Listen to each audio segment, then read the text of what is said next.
I'm going to start the recording. Sorry. Oh, there we go. Hi, everybody, and good afternoon. Welcome to our presentation today, Power Up Building Teen Leadership in Your Library and Beyond. I'm Jamie Machek with the Nicolet Federated Library System in Green Bay. I'm so happy all of you are here today. You're in for a great presentation with Emily Scherrer. And Emily works for the Sierra Vista Public Library in Sierra Vista, Arizona, where it's a lovely 75 degrees outside. And she is the Library and Teen Center Manager. And some of you might know Emily. She did work in Milwaukee for 5 years, I believe about 6 years ago. And some of you have said you do recognize her and you remember her. And so we're glad to have her today. So Emily, whenever you're ready, please begin. Thanks, Jamie. Thanks so much for having me. I miss Wisconsin, but I don't miss the winters. If you at all find me hard to follow, if I'm going too fast or if I'm soft, please write Jamie a note and let her know. Welcome to Power Up, Building Teen Leadership in Your Library and Beyond. I'm really excited to be here and to share with you some things that I've been working on to really bridge the library with some of the other city departments and the community in general. When I took this job, it was a real, 3 years ago, it was a real different sort of job for me. I'm no longer just in charge of the library. I have the library, the teen center, and the museum here in Sierra Vista. And then I'm also the youth commission liaison, so I work very closely with our 7 commission members there, and also I'm the liaison between them and city council. So the reason I find this so interesting and I'm really passionate about this particular subject is because libraries are so political. And we don't necessarily think of ourselves as political entities, but we have to fight for those tax dollars. Now here in Sierra Vista, we're general fund. So I'm literally competing for children's collection funds when the police officers need body cams. And we all know how that story goes. Usually the body cams win out. So if I can make the library stand out, if I can connect the library to our community in a wider way, that helps everybody. So that's what I'm going to talk to you a little bit about today. One of my favorite library campaigns that I've heard about here in Arizona is Mesa Public Library. And they started an I Love My Library campaign. I believe it's called that anyway. And it connects the library to other departments in the city. So like Public Works, Police, Fire. And the reason they did that is because they were finding that they were going into the community and doing outreach. And nobody really knew anything about the library. And they also were discovering that people in Public Works or, the police officers or whatever didn't have library cards. And they kind of asked themselves, how can we expect people to care about the library in our community if people within our community don't know about it? So they actually started doing outreach to like Public Works number 3 and Fire Department number 3, 4, and going out and setting up tables and signing up people for library cards within their system, which I thought was brilliant. And so kind of sparked some of this creative juice in me. So I'm going to go kind of over what we do here in Sierra Vista. We have a signature event called Power Up, and I'm going to talk a little bit about that, and then a few of the other things we do. And then I'm going to talk about a few things that other communities are doing, and then also I'll give you time to share what you might be doing.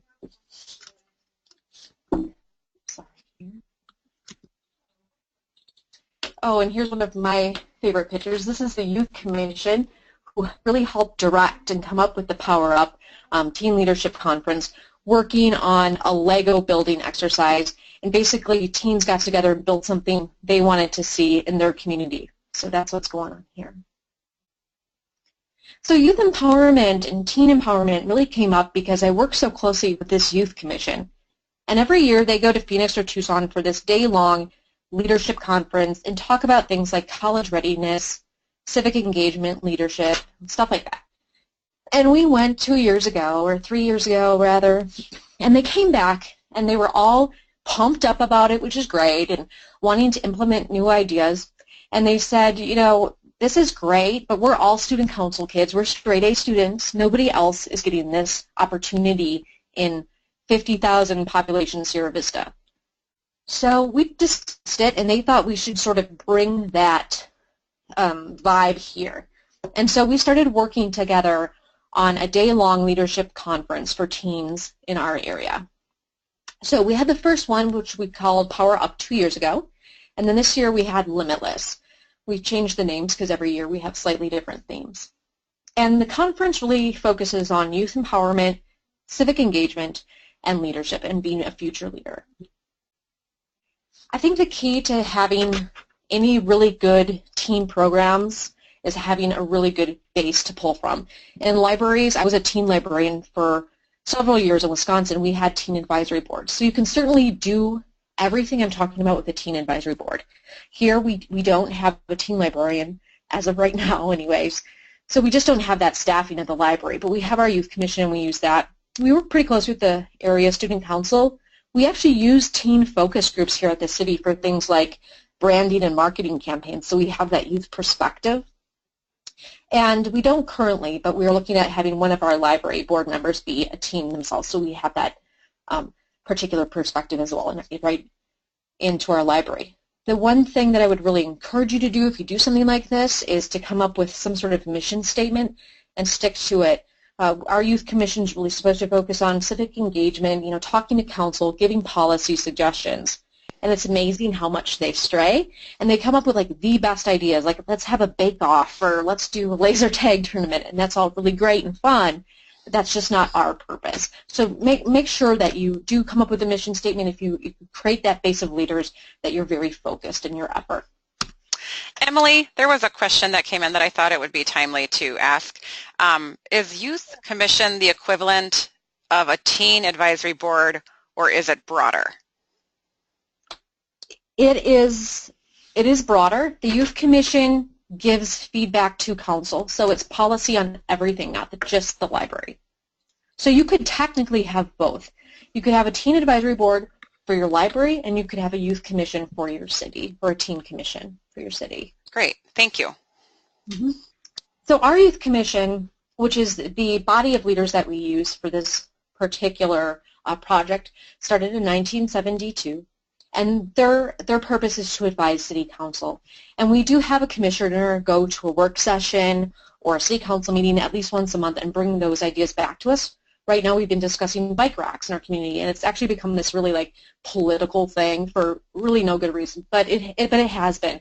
And so we've been discussing whether or not bike racks should be mandated in the community. So we discuss these things. They talk to their friends about it, and it's been something really beneficial for us to be connected. And it's important for the library to be connected in a bigger way. So following this recommendation of the Youth Commission, I move forward in particular to create this like day-long leadership conference. And one of the downsides I will say about a commission, which would be the same thing as kind of a council, like a park council or public works council or anything like that, is that we have to adhere to open meeting law, and we have to have postings about when we meet. We have to take minutes. And so in many ways, a youth advisory board might even be better because we have to meet on city property. There's all these long lists of things we have to do. And they can't really get together outside commission time and work on things, so a lot of this does fall on staff, which is another reason that it's really good to have a mission statement. Our youth commission engages in one service project a year. Right now it's the Teen Leadership Conference, and at least one civic engagement project. We chose Powerup because it was just really vital, fun name. We liked it. And what WTF is it? It's a day-long, one-day-long leadership conference here in our city, and up to 50 teens, about 50 teens, put in applications. I'm going to show you an example of one of those here in a minute. And they answer some questions, and they get accepted. Not anyone can go. You have to actually apply. The reason you see those hashtags is we wanted social media to be a very integral part of this. We wanted to use social media to connect to the teens and market the program, and then also really use that to our benefit to promote it after the fact. We had an Instagram scavenger hunt, which I'll talk about in a second, and the kids just loved it. I just found this out the other day, but you probably already know this. Facebook is just so dead, and especially with teenagers now, it's all Instagram or Snapchat, and they just informed me the other day that I was marketing the Teen Center completely wrong.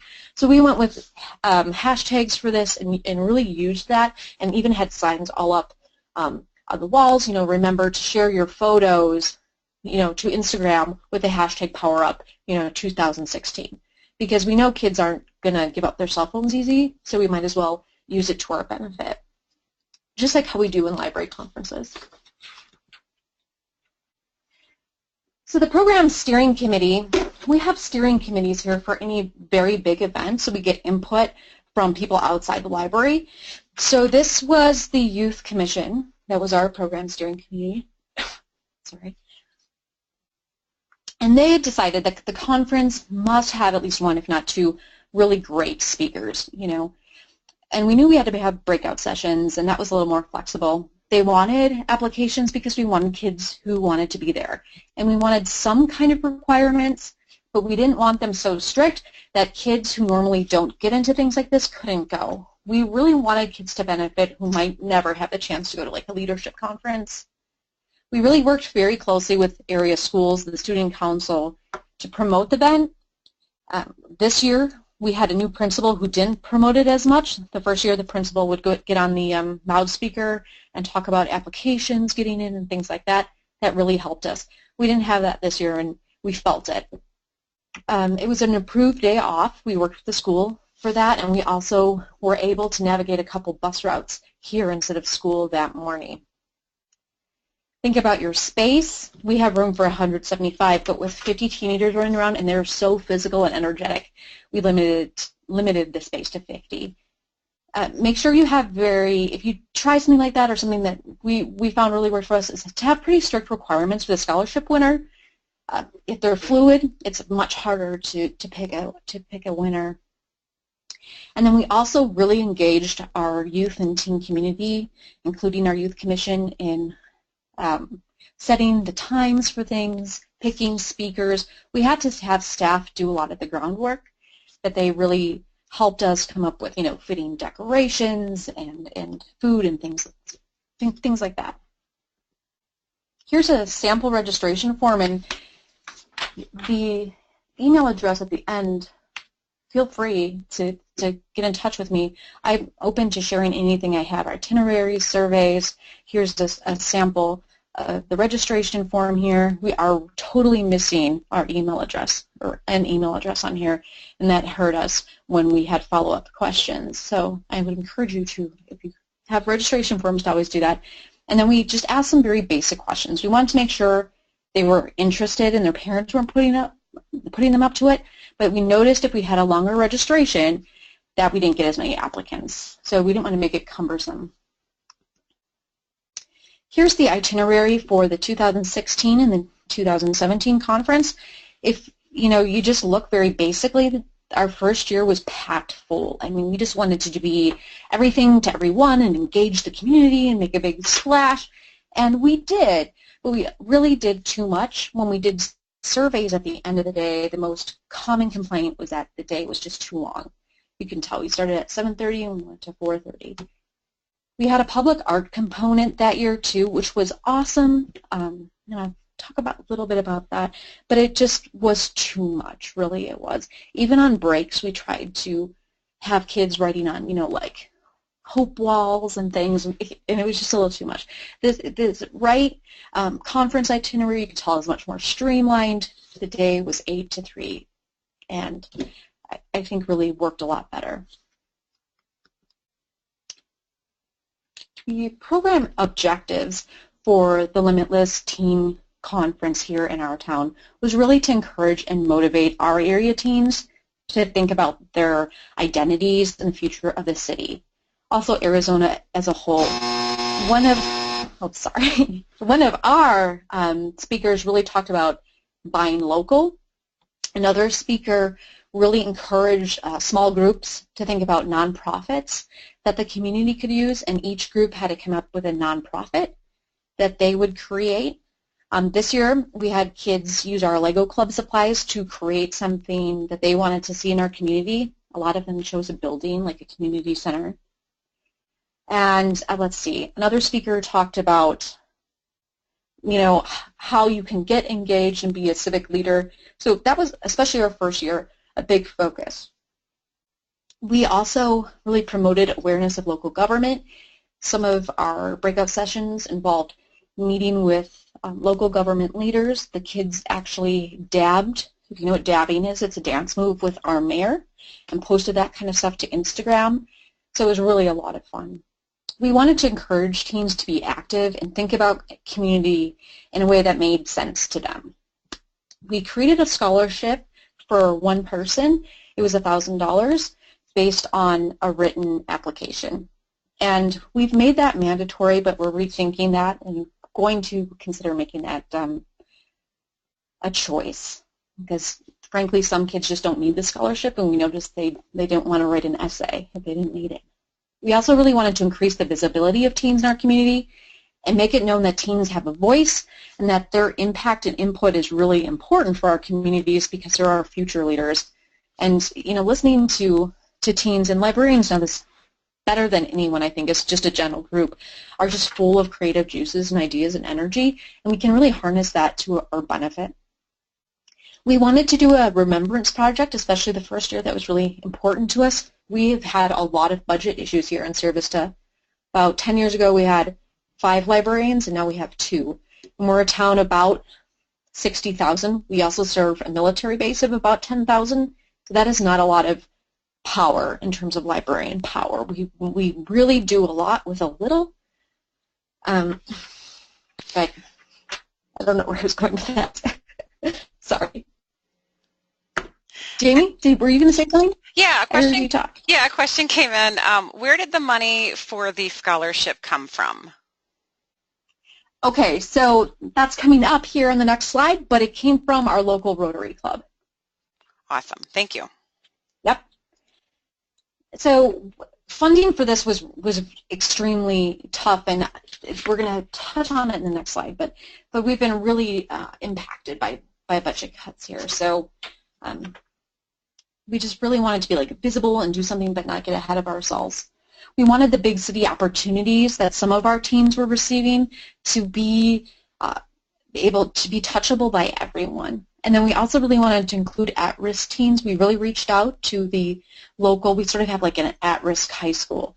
And we really included them and were very much in contact with them about applications and registration.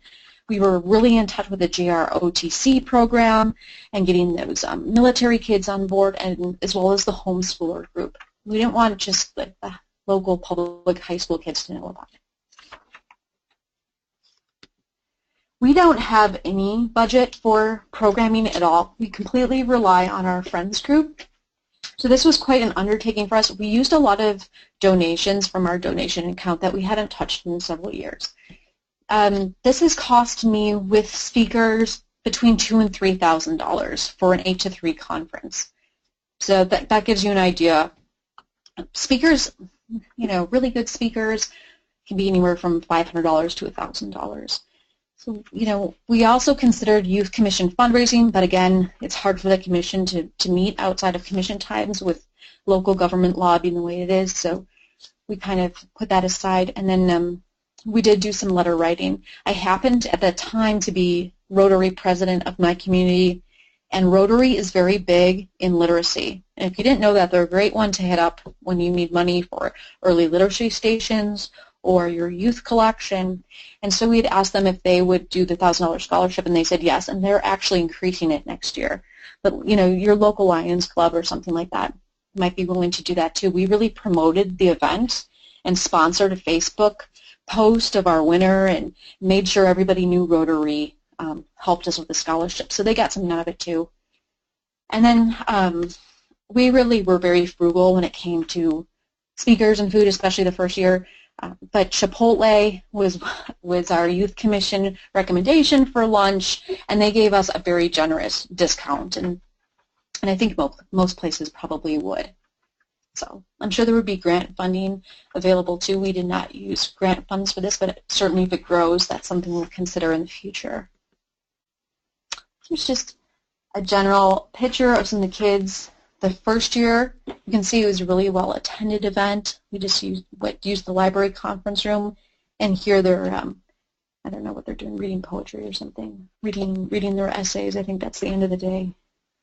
We had, our first speakers was The first year was somebody from local Arizona First who talked about, the importance of buying local and keeping your money local, who I think looking back on it, the kids found rather boring, but he was young and he had a lot of spirit about him. Just, economics isn't in general a topic that teenagers love. We also had Christine Marsh, who was our Arizona Teacher of the Year, and she was really interesting because she talked about how she really wanted to be a professional mountain biker and was on her way to be a professional mountain biker and got into some sort of accident and became a teacher.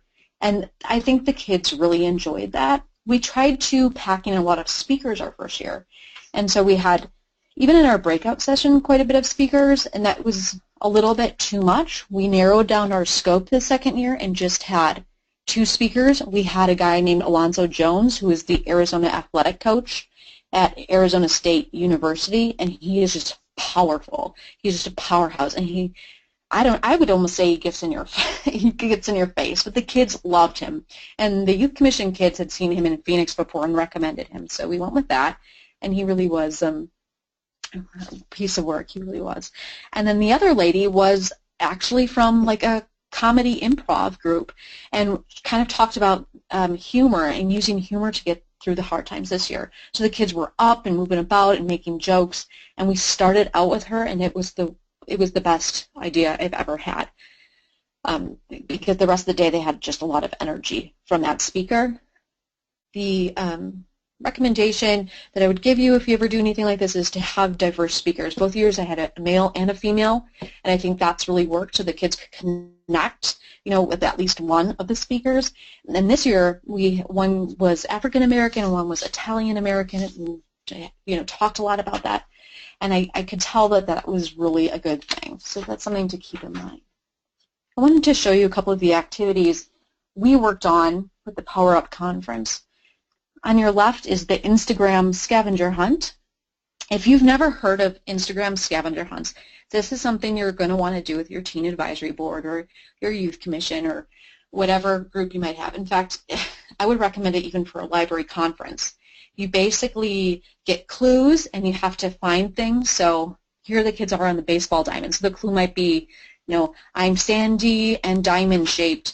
Find me near the pavilion. And then they go and they have to take a picture with them in it and post it to Instagram. So you have a hashtag like Instagram scavenger hunt Sierra Vista 2016. And so then at the end of the day, you can find them all via the hashtag, and you have a winner who's ever done first. It's really a lot of fun. So you get out and about and take selfies, and it counts as an icebreaker. And then on the right here is our police obstacle course. We were really concerned about, just a lot was going on and still is with police involvement and the police being such pillars of our community, but also getting so political. And so we thought it would be a good thing for kids to connect with police officers. So the police department here put together this obstacle course, and you can't see it there, but a teen was blindfolded, and they had to find their way through this strange room, and everyone really loved it. Here are some pictures from that Instagram scavenger hunt. If you have any more questions on how to do something like that, feel free to message me. It's really a lot of fun. Here's a few more activities we worked on at our conference the first year. The left is the public art piece of the day. It was the final piece of the day. We did, what is that there? Oh gosh, what are they called? We did those little tiles, mosaic tiles, and everyone kind of did something that made sense to them. So a lot of them really chose something about their future or their dream job or something like that. And then outside the library in our botanical garden, everybody put like their mosaic tiles together, and it was cemented, and so we have this lifelong remembrance of the event. And on the right side is our wrap-up, and they're fun to do at the end of the day. You give a group 15 or 20 minutes to work on a rap, and then they perform it. And I actually saw this at a local government conference, and I saw someone rapping about like public toilets, and it was hilarious, and it was the best rap I'd ever seen. And at this, I was surprised by this one too. We had kids rap about like teen empowerment to the tune of Fresh Prince of Bel-Air. It was a lot of fun. They had made it known, the teens did, the youth commission did, that they wanted to be really physical and outside. So you know how hard it is to be everything for everyone. So we had a kind of this balance of inside and outside activities. And there's kind of some final pictures of the public art project. We didn't include that this year. We just felt it made the day long. It was kind of messy. It was the most expensive part of our project, albeit cool, don't get me wrong. But within probably 6 months, it was vandalized. And so we decided we just weren't going to go that route again. But there are some pictures of the public art. And I do think it helped sell it to the public a little bit. As far as the scholarship winner, both years we've just had one $1,000 winner. Now it's been brought up that $1,000 doesn't get you much nowadays, and that is certainly true. So we're trying to look into maybe having 3 winners and raising those limits a little bit. So we personally asked Rotary Club. I think a lot of places would be willing to donate it, especially if you're going to promote their business or their community group or whatever. And we chose the winner strictly on merit. We took the names off all of the essays, and we did let kids write short stories or poem or do music pieces, because the Youth Commission was really concerned that some kids are very good at writing and some aren't. And it doesn't really have much to do with intelligence or whether they're a good person or a future leader. So we tried to come up with other ideas how to award scholarship, but we kind of felt that grades was the same thing. A lot of C students are amazing people. So we couldn't quite figure out how to do it. So in the end, we did stick with writing. The winner the first year was Allie Kang. She wrote a poem about Eleanor Roosevelt. And this year we had a young lady who actually wrote about her dream to be a mechanic. And she's taking some shop classes and wants to start a business here in town. So it was really, really neat. Both years it's been women, interestingly. Some takeaways, some things I learned from putting this together and being an integral part of this is that, sorry, I've got my notes here, is that you definitely want to do a survey at the end. This year our survey, I think, was a little more positive. Last year, everyone really loved it. I think we chose speakers really well. It was just a longer day. This year, our biggest comment on our surveys was that we needed swag bags, which is interesting when you're on a budget. But that was our most requested item on our survey this year, was that they didn't get swag bags. Really think about transportation, because if you do this on a school day and you work with the school, you need to figure out a way that the kids are going to get there. So, having a couple buses come and drop them off at the library that day really helped us. Think about the length of your day. That, when you're doing things with teenagers, less is certainly more. Also, I made the mistake of thinking 50 teenagers, I'm going to need so many volunteers, they're going to run me over, they're going to act crazy. And I think I had too many volunteers both years.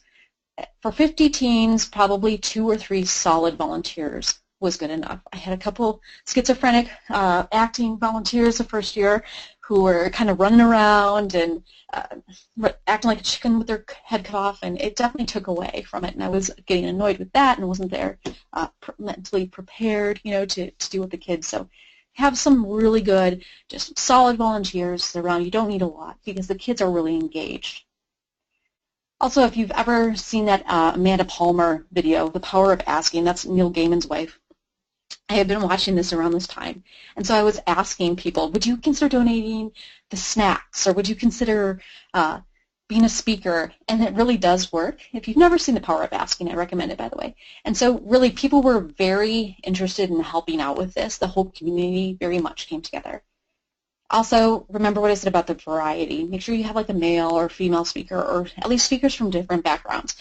The speaker here in this picture is my friend Pam, who talked this year for free, and she is a local government leader here in Arizona. But what she talked about was coming out in high school and also being in a very red state like Arizona and being so involved in local government and being openly gay, kind of how she navigates that. And the kids really liked her very much, and it was great. I got to see her for a few days, and she got to put this on her resume. It was a win-win. Food really counts with teens, so make sure you have some breakfast, make sure you have Chipotle or Jimmy John's or something fun for lunch. And also, the one thing I never could get right has been timing. Especially my first year, everything ended early, and so by the end of the day, about a half hour early. I don't know if there's much you can do about that, except put breaks in and let yourself make mistakes. You can't get everything right, and if a speaker ends early, that's how it's going to go. So the kids got out early, but I think there was like 1 half hour where we wound up playing red light, green light, or something goofy because timing wasn't quite right. So when you make arrangement with your speakers, make sure you tell them that you have them for an hour, that the rest of the day is based on that, and so forth. We have a lot of recommendations or requests for T-shirts with this event too, but we've never found it within our budget to do that. So that's something you might want to think about if you ever do something like this. Are there any questions on the Teen Leadership Conference? Because I'm going to kind of segue into something different. Okay, as Emily said, if there are any questions about the conference, this would be a good time to put those in the question box. We've covered a few already that she has answered. Emily, I'm curious. You talked about how teens are really not using Facebook anymore, and I've noticed that with like my nieces and some of their friends. And is it because like too many of their parents and grandparents are on Facebook, or is it slowly been a dying thing, or what do you attribute that to? Yeah, I think they associate it with us old people in our 30s, 40s. Or 40s or 50s. Yeah, and I also think they don't like that there's a timeline and you can look back on it and things like that. I think they like the transitory, thing. Yeah. Like with Snapchat, it disappears after you send a snap. Right. Okay. So they don't like the history of the right. the Facebook. And okay. If you think about it, like I've noticed recently, I've gone more to Instagram just because it's a little more apolitical and it's kind of a happy place, and I think that's part of it too. I know they use Instagram a lot. They actually use Twitter in our community quite a bit too. I know I've had requests to use Twitter, which I thought Twitter was dead, but it's come back a bit. Well, I think that's made a comeback with some of the political things, going on. I think so too. Snapchat's the big one that I hear. That's interesting. Yeah. Are you finding, speaking of like politics, are you finding that teens are taking an interest in politics more now with what's happening in our political climate, or are they still kind of in the dark, or what are you sensing? Definitely there's more conversations going on. They're curious and they don't understand, and it's just like your average adult. I think they're just very inquisitive about what's going on. Okay, but they're definitely showing more of an interest than maybe years past. Mm-hmm. Yeah. Interesting. Okay, I'm not seeing any questions right now, so I think it's okay for you to move on. Okay, great. Thanks. So our community has a teen center, and the teen center is about, I want to say, 5 years old. And so I've been the manager for the teen center for roughly 3 years. And every day there's a different program, kind of like a Boys and Girls Club, but we also just have regular hours. And I would say 90% of our traffic is kids who drop in, latchkey kids who hang out and play video games. And here's our flyer. Feel free to contact me if you have any questions about it or anything like that. It's for ages 12 to 17. We ran into legal problems with 18-year-olds hanging around the 12-year-olds. They have like a PIN number to get in. They have an ID card, and it's semi-popular with our population, with how busy children are, and also with the way teens engage now, and so much of it being online. It's been a little bit of a challenge in many ways, but I really find wonderful teen programs. Looking at teen centers and looking at community centers sometimes even more so than I do libraries. Not that libraries aren't important, and libraries are doing so many wonderful programs, but there are things that libraries aren't doing yet, and you can find these things when you look up teen centers. My favorite is The Bridge in Chicago, and I regularly look at their program because they do so much with careers. So they'll have somebody come in a couple times a month, different people, and they always have a different restaurant that comes in and shows them how to make a different food, or they'll have someone come in and talk about, they're a manicurist and talk about their career. And then they have these sort of practical programs like how to change a tire, auto repair 101, and I've just found it really personally very motivating. And then we have a DJ booth at our teen center, and we give DJ lessons. We have a lot of dances. We do a lot of ping pong and gaming and things like that. It's been very hard for me because I was a teen librarian for so long, and I think I want to always think about the library and what we can do at the library and events we can do at the library. And now here in Sierra Vista, instead of paying for a teen librarian, and I'll never quite understand this, they built a teen center. So it's apart from the library. So all of our, or many of our teen events are at the teen center. So something we started here when I started taking over the library is we didn't have any teen programs here, and they were all at the teen center, and we wanted to really bridge those two worlds. So we started a program here called Library After Dark. And so we partner a lot with the teen center. They give us our laser tag, and about once a month we turn off all the lights at the library. We wait till the adults leave, and we lock the doors. We lock them out. And we do laser tag here between the stacks, and it is a blast. We show movies. We have murder mysteries, different things like that, although I will say the laser tag is by far the most popular. Some other possibilities for teen involvement in the library and the wider city or town that you live in is that teen youth center involvement. Our youth commission is quite involved with planning programs. So when you have that base, just like we use teen advisory boards in libraries, you can have them give you ideas for what you want to work on next at the library in the city. We also have kids that go to council meetings, and it is mandatory. We trade off. Someone has a different month.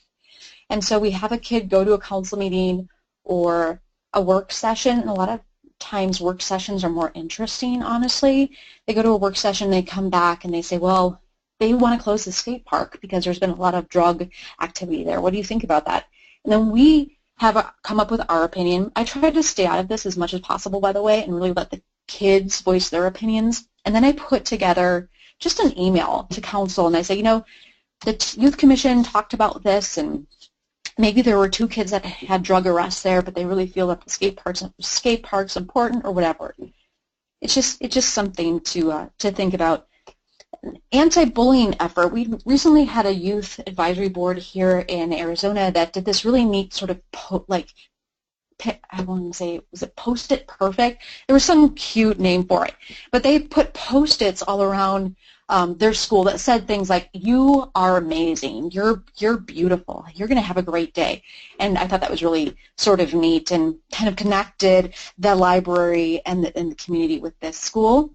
Another big thing in Arizona anyways is alternative spring breaks. Now we do this at our teen center that week. We're open like 18 hours a day, and we call it alternative spring break, and we have, video games and punch and pizza and everything.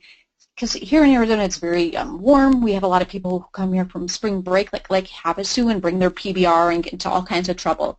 So a lot of these communities, and I think this would be really good for a library advisory board, try to find, fun things, educational things, or just fun things for the teens to do during that time. Currently, we have a program here at our library where we're using teen volunteers. We get a lot right about this time of year and through the summer. So we're trying to use that to our advantage, and we're pairing teens with senior citizens to teach them like Facebook and Instagram.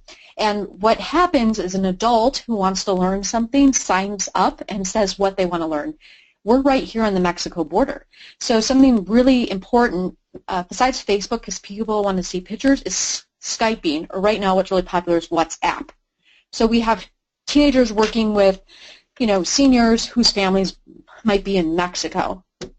And so they need to learn, how to use this technology so they can talk to their families.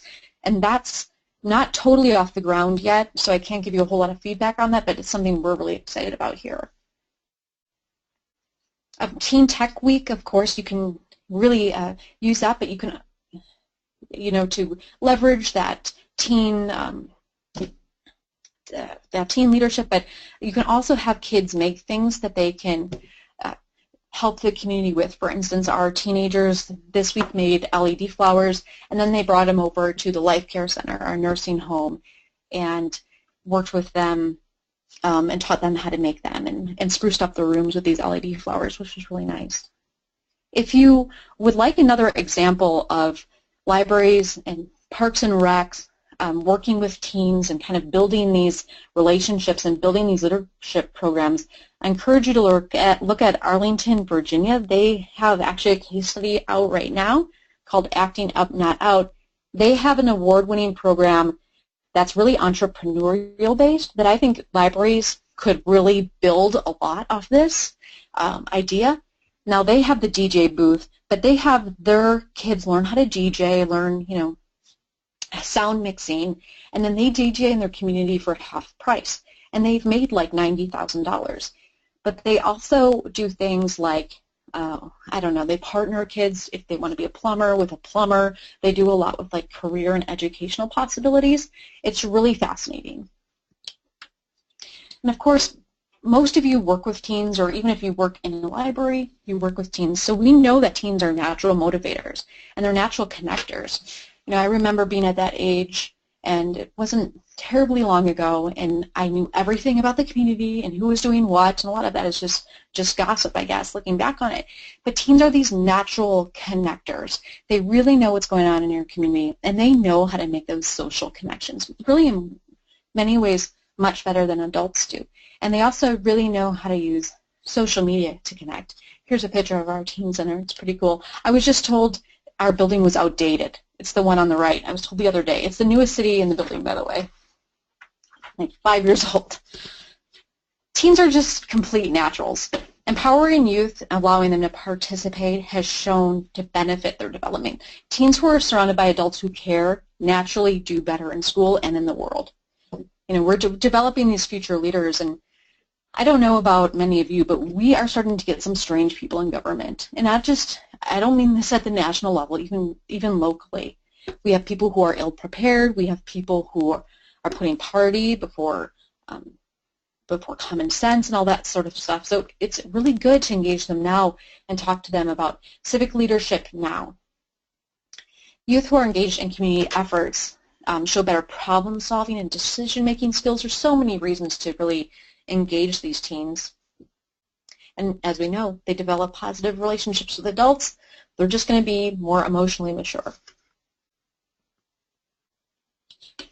The necessity already exists. So some ideas that I've heard of from a lot of libraries and teen centers, and I'm kind of combining the two worlds here. Our neighborhood cleanup efforts. Peoria, Arizona has a tool borrowing kit, which I just love. Their teen advisory board put this together, and it would be so easy to get something like this together for a library. We're starting to already do this, check out cake pans and check out, tool sort of things. But this was something spearheaded by the Teen Advisory Group or Teen Commission, and they have like a little, almost like, I want to say a U-Haul, but it's not quite like that. But you can sign up for these, like a tool borrowing kit to work your garden. And they drop it off, and it has rakes and spades and everything you might need to work in your garden that weekend. Another group here does a hike for the homeless, and their teen advisory group actually goes on like a, 6-mile hike or something like that, and you can pledge money, and it goes to the homeless community. Again, these are things that make your teen advisory group or your teen population in your library more visible to the community. Obviously, dances and youth programming. Kids, teenagers love to work on story times at our library. They're always going to love it. We've done some teen TED Talks here. I can't say they were hugely popular, but it's something to consider. And also, if you've ever heard of that Mortified program where you tell your most embarrassing story in front of someone, this would be a great one to do with teens. I don't know if anyone that's actually done it, and I don't know if teens would be willing because they're so self-conscious. But if you ever get a chance, look up Mortified. It's really hilarious, and I think teens with a sense of humor would really like it. We went over the alternative spring break. Comic cons are another one that teen groups are really involved with. I saw a teen CrossFit the other day here not too long ago. I thought that was really interesting. Some teen groups are running the coffee shops inside of libraries or running coffee areas inside libraries. Our teen leadership group here, our youth commission works once in a while the Boys and Girls Club, and we do joint events. The Teen Center here used to have a bad rap. We recently got some video cameras and went to a PIN system, which has really changed that. And so some collaborations with the Boys and Girls Club so those kids could see ours was a decent facility, and so they tell their friends that it's a safe and decent facility was really important. We also use our youth commission just like we would with the library advisory group for input, but we don't just use them for the library. And that's why we have them go to council meetings and work session meetings. You know, the more the library is visible, the more funding, the more staff we're going to have. So we really try to strategically use our youth volunteers and our youth commission to benefit my department, which is library and leisure. So it's kind of like Parks and Rec and libraries. And so when we're working on the strategic plan, we ask for their input. And this year their input was that we have some sort of internship program for local high schoolers, which will probably go into effect. And we also use them for our branding initiatives. Actually, on the right of that screen that you're looking at on the bottom right, that's our new logo here in the city. And when the company came down, we made sure they met with our teens in the Youth Commission. And it was really interesting to hear them talk about what they thought this community was about, because in many ways my town here is a retirement community. And you can imagine that the teens had very opposite things to say. So make sure that they have a voice, not just in library politics, but your city government, if you can find it. And something we're working on right now, and this really goes with what Jamie was saying, is that kids are really interested politically. I'm hearing more kids talk about politics at the teen center. In fact, just the other day we were talking about Planned Parenthood being defunded and what that can mean for this community. So just recently, in fact, a few days ago, we've been talking about a teen town hall. And we know what town halls are. That's where government elected officials meet with their populations.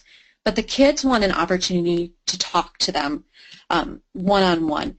And we haven't completely finalized it yet, but I don't think we're going to even allow adults in besides the elected members of the community because, well, adults will butt in, basically.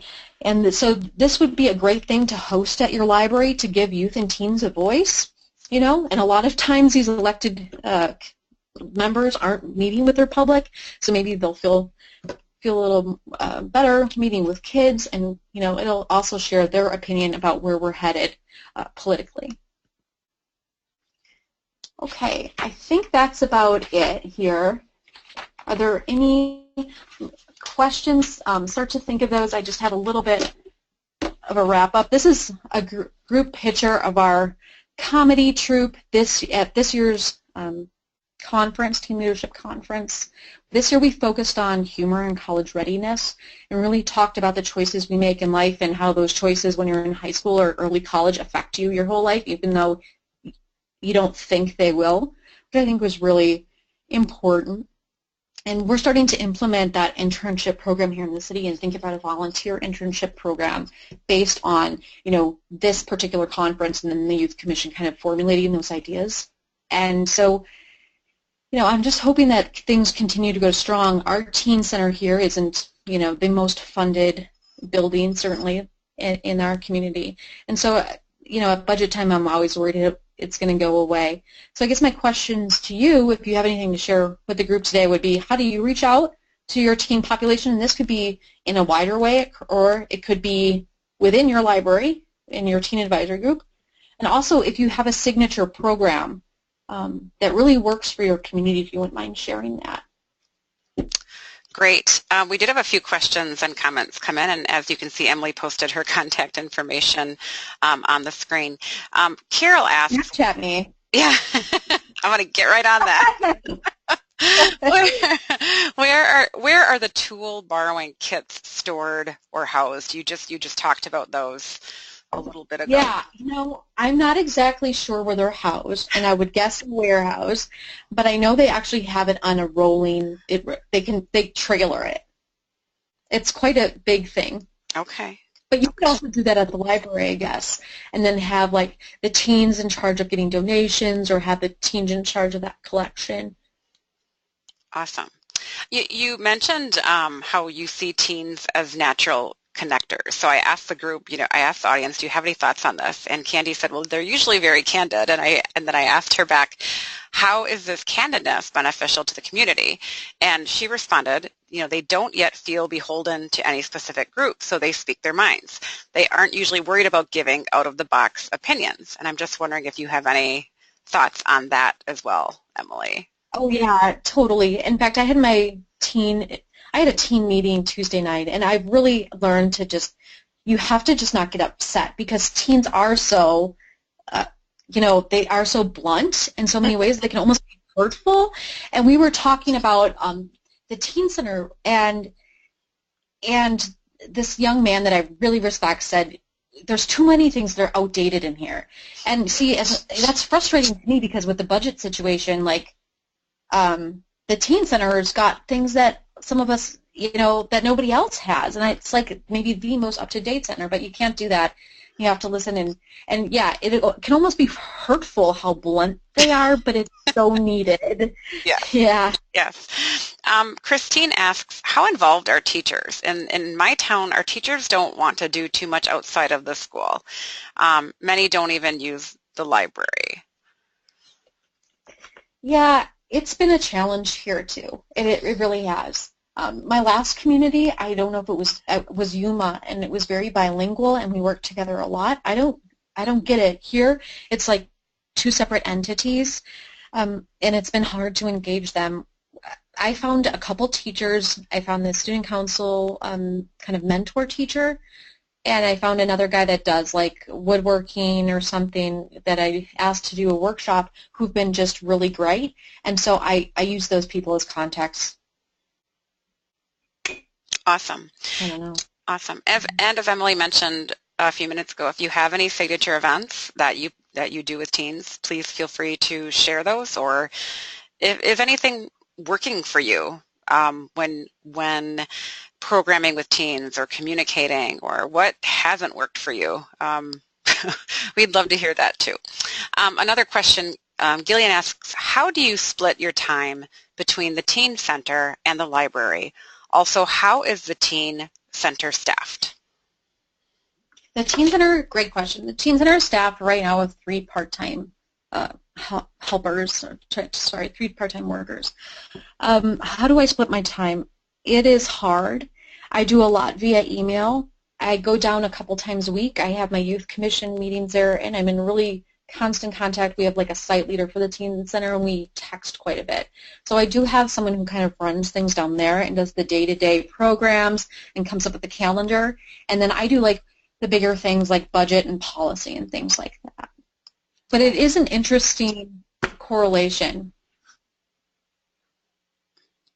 And something too that's helped us get into the schools is we've done table tents with our marketing, like really colorful table tents, and and that's how we advertise our teen center, and in our major teen programs, and we put them in our high school's cafeteria, and we do that in the mall cafeteria. Hanging out the mall here is still actually pretty big. And who did you talk to about putting up table tents at the mall? Did you just do it, or did you check? No, I contacted the manager of the mall, and for the schools, there's like a marketing and communications director, and I contacted that person because we do have to have approval to put anything in the school. Yeah. So that you found that the mall has actually, that's a great idea because I try to avoid the mall, but when I do go, in fact, my niece who's 13 like loves it when I take her to the mall, and I'm just like, can we just be here an hour and get out? But that I could see that like in a mall food court that being very. One other big thing we did is, and you have to have some money for this, but when we first opened the teen center is we advertised at the movie theater and we made a commercial. And then we played it before like major movies like Twilight, which was big at the time. That's awesome. Kay says, our small library is a magnet for teens, but unfortunately we don't have the funding to provide more staff after school to do structured activities. It would be great to do more with our teens and just allow them to hang out. Any ideas or thoughts with that? Is that something you've run into, or Yeah, I just had to formulate a budget for, we have no money for programming here, and I had to take from adult programming to come up with a $2,000 teen center budget, or sorry, teen budget at the library. Yeah, so what is her question though exactly? It's like, how do we provide something for them to do other than hang out? I think it's just more of a comment, but I was just wondering if you had anything to add to it. Yeah, that's just, when you don't have the funding, you have a lot of teens who are hanging out, and what can you have them, what are some things you can have them do after school, Yeah. other than just hanging out? Yeah. Oh man. I know some libraries have had really good luck with passive programming. That's not something that's been big here, but like Color Me Happy groups or video games or whatever. I like to see them engaged in things too, but unfortunately you almost have to have some funds for like snacks or something. Yeah. Also, we also do a lot of gaming things. Dungeons and Dragons has made a recent resurgence here, and so we have a local team that does a Dungeons and Dragons group that he leads for free. You kind of have to just, I don't know, you kind of have to look at your community and try to find people that are willing to lead things. Yeah, I think that's right. I think that's what a lot of it is, just seeing. Yeah, what. I'm sorry, those things. We have no budget here, so I completely get that. Well, we're just about out of time. Is there anything you want to add, Emily, before we close for today? Yeah, something that I just thought of this, and something that's also worked for us before summer reading and before our teen conference is we contacted our local pizza places, and they let us put a flyer or attach a flyer in all of their pizza boxes, and that's how we advertise our summer reading program. I've heard of that. Yeah, I've heard of some libraries doing that here too, and I think that's a great idea. That's free. And everybody loves pizza, and kids we know teens like to eat, so I just wanted to add that. Yeah, that is awesome. Well, thank you. I hope you at least got one takeaway. So you got one takeaway. It was good. It was good. I really enjoyed it. Well, thank you, Emily, for all of the information and for what you shared with us, and I want to thank all of you for your questions and for listening in. The recording and slides will be posted on our website later today. We do ask that you fill out the short survey that will be in your follow-up email. Also, our next webinar is on Tuesday, April 18th, Data into Action, or Translating Your Web Stats into To-Dos. How do you take what your stats are from your website, and what do you do with those, and how do you interpret those, and what happens after that? So Nina McHale will be talking about that. So with that said, thank you again, Emily. Thank you to all of you. I hope you all have a great rest of your day and a great rest of the week, and go Badgers. So long.